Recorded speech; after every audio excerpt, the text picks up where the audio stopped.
So I'm John Epping. I'm going to talk to you a bit about juggling and balancing your life through school and curling, work, your social life.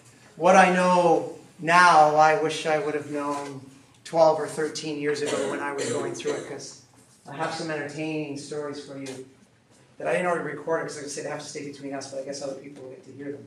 Curling is like no other sport when you look at it. When you get to especially... I have a nice picture there. There we go. So, curling is like no other sport. There's no CEO, there's no manager, there's no agent, there's no social media person unless you really beg somebody to do it and offer to, maybe get them a case of beer or something to do it. And there's no, at our level right now, there's no coaches that travel with us all the time.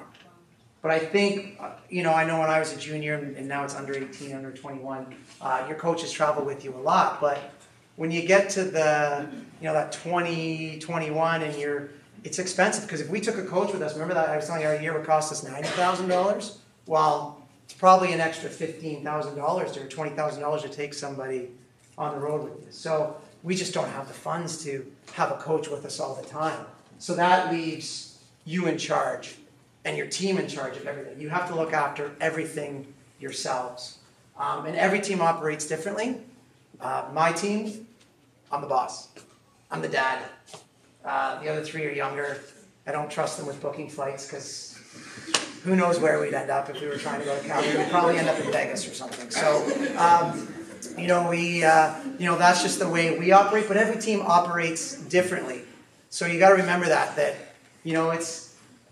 it's kind of a different sport than all other sports that we play. So you got to figure out how curling fits into your life. That's up to you, and there's many different avenues and ways that you can do it. As Byron said, he was talking about earlier. Maybe you don't want to go to the Olympics. That's fine. Maybe you just want to be a top varsity player. You just enjoy playing 5-6 bills a year, and you want to play in the Ontario Scotties. That's your goal. It all depends on what you want to do, and that's how much time you're going to invest into curling, and where you're going to put curling kind of on the map for you. Because when it comes down to it, your academics is your most important thing. For me, at your age, it was everything. When I was 18, 17, 19, it still is everything to me. I think that's why I've been fortunate to have some success so far, is because curling is my life. But I understood growing up that I had to put time into work, my friends, my going out and meeting new people. So I'm going to give you tips on the following: your academics, your curling, a little bit on your social life, and work. And what's going to help you in all of these areas is routine. And it's something that I didn't do when I was your age, and it's something that's been really taught to me probably in the past 5-6 years since sports psychology has come into play in our sport. You guys are coming into our sport at the perfect time. Back then in 2004 when I was a junior, there wasn't a lot of fitness, there wasn't a lot of nutrition, there wasn't the mental side. We weren't doing that. It was really probably until 2010. I think I have to ask this now because some people did. Does everybody know who Kevin Martin is? Okay, Kevin Martin, pretty big deal in curling.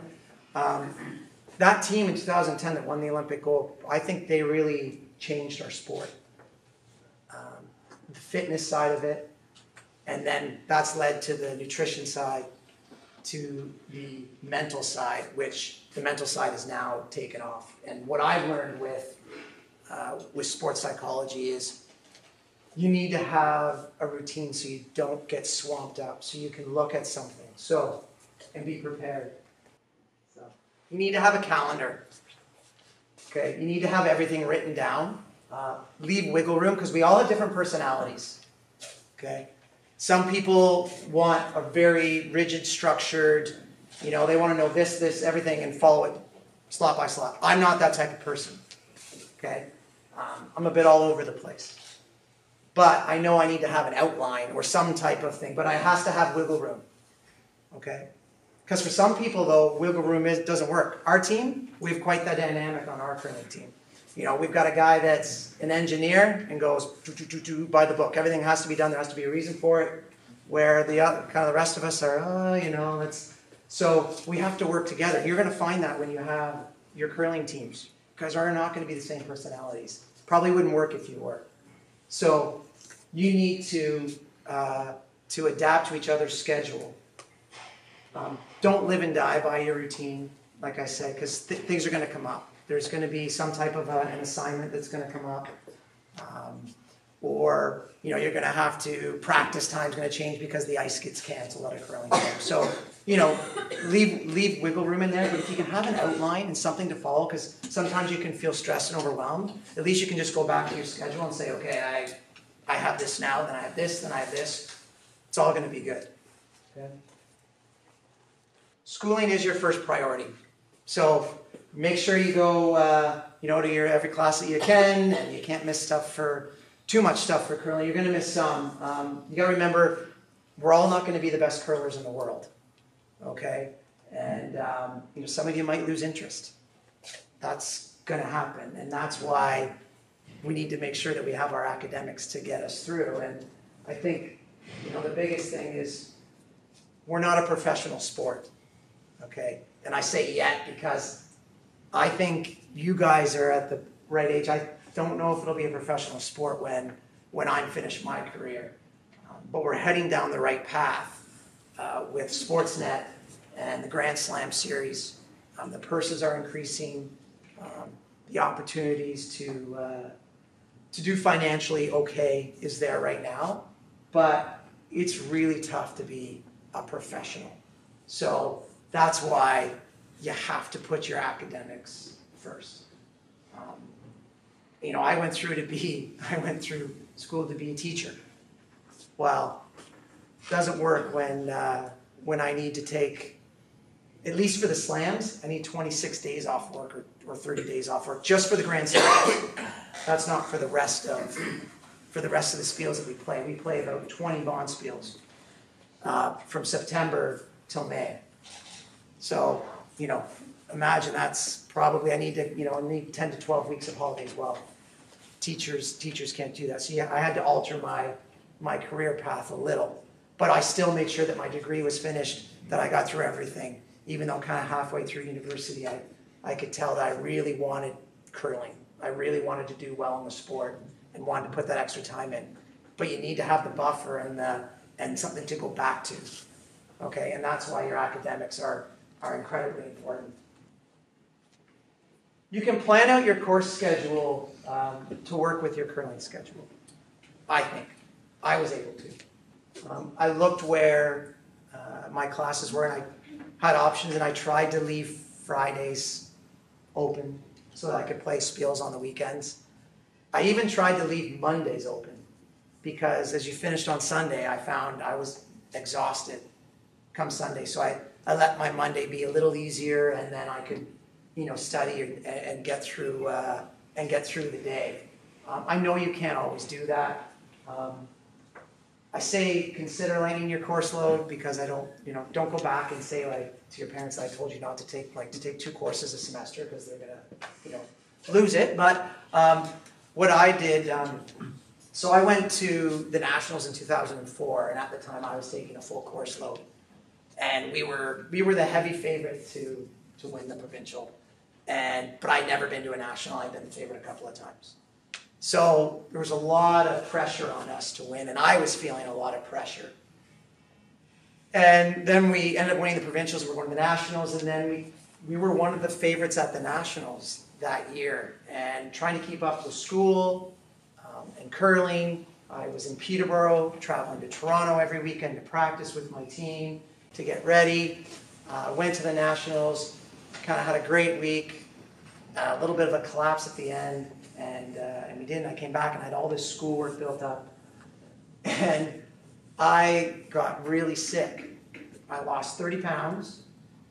And I had the hiccups for 4 months straight. I had a gastro.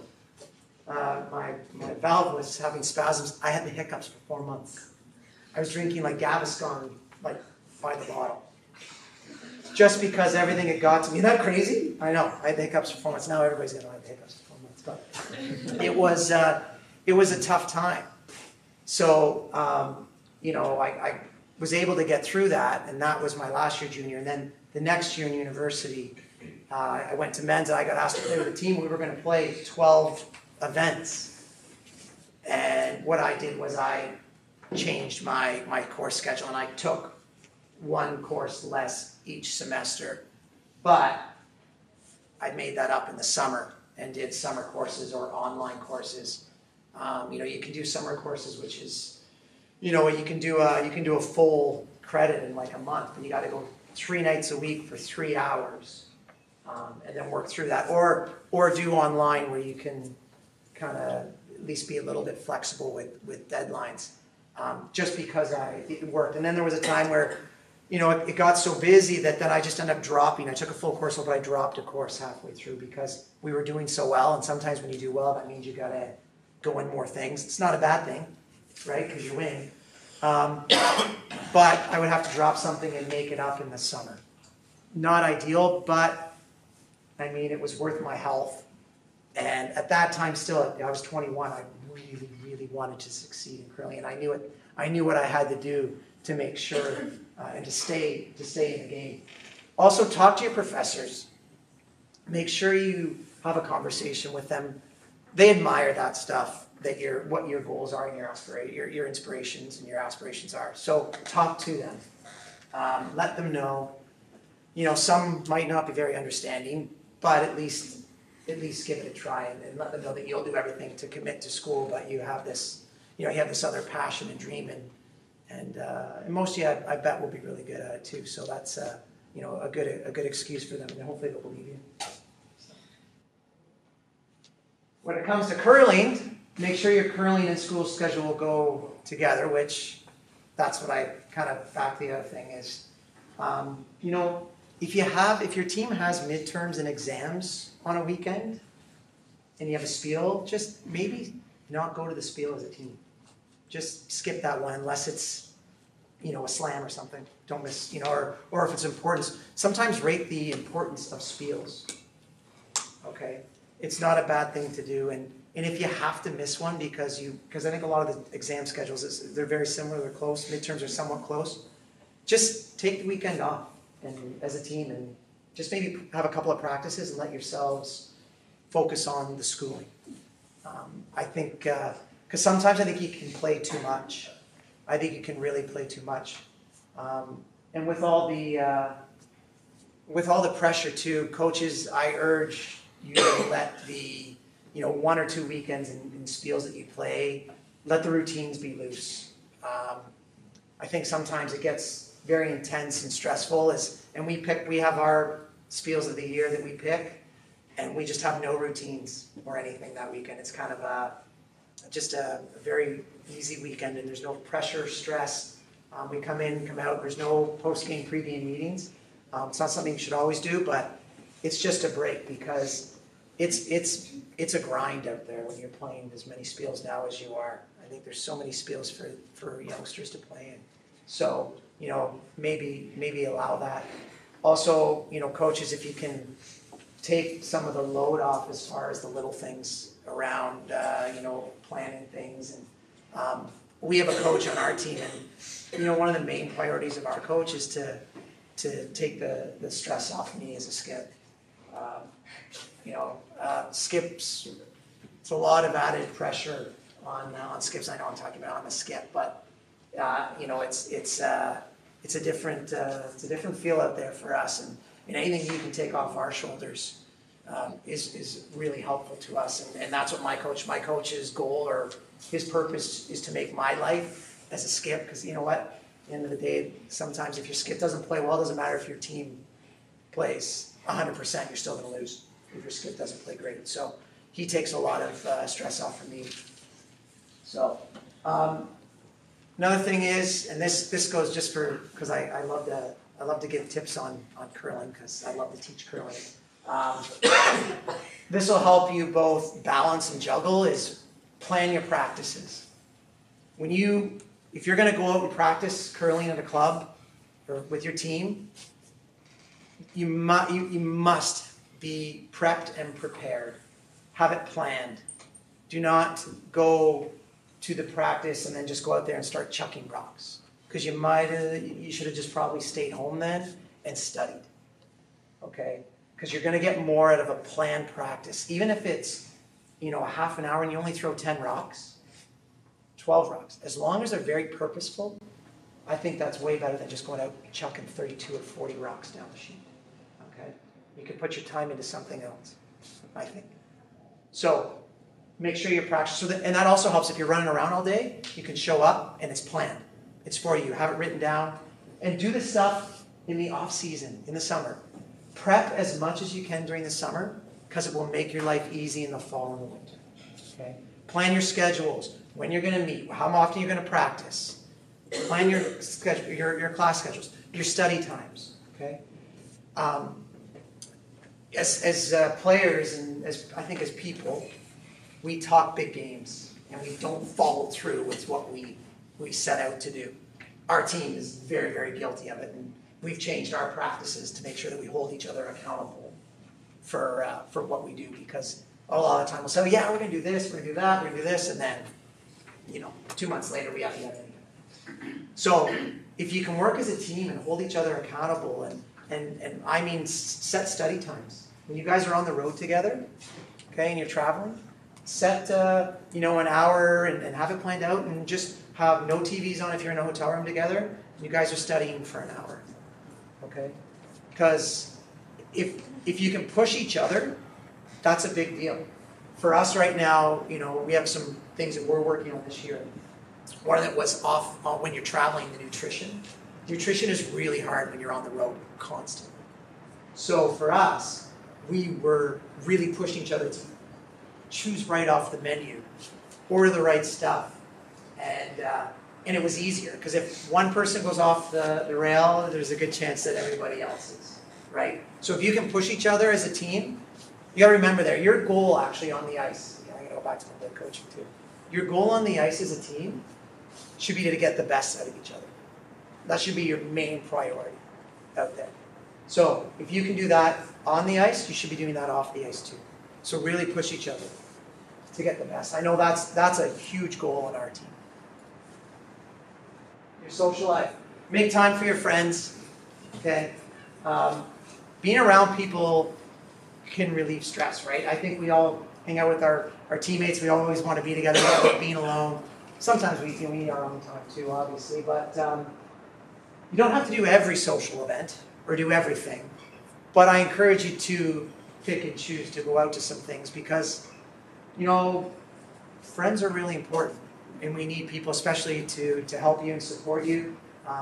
And good friends will understand too when you're curling in your way. My best friends are still my friends actually from high school.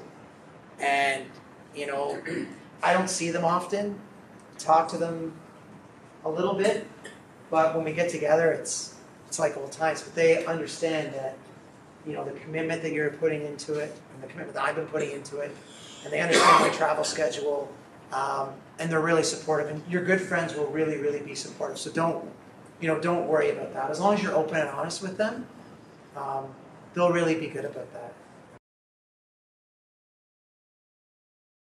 So work. The biggest thing I can suggest when you're you want to curl. We all want to curl all the time, and it's going to be tough to go. And for me, if I want to go get a job right now, I'd have to get a new job. I'd have to ask for 12 weeks of holidays.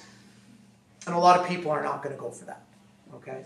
So I recommend you tap into the connections and the people that you know first when you look for your job, or part-time work in the summer, or work during the winter because you got to pay for, if you have to help pay for your schooling, or if you need a car to get around.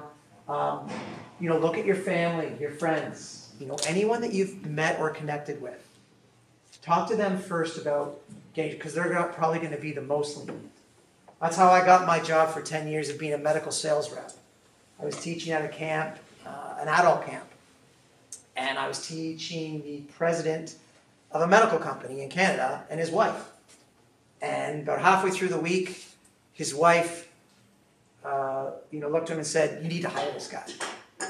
And I went through 10 interviews, and I got a job. But I never would have gotten that job if I hadn't connected with him at this camp.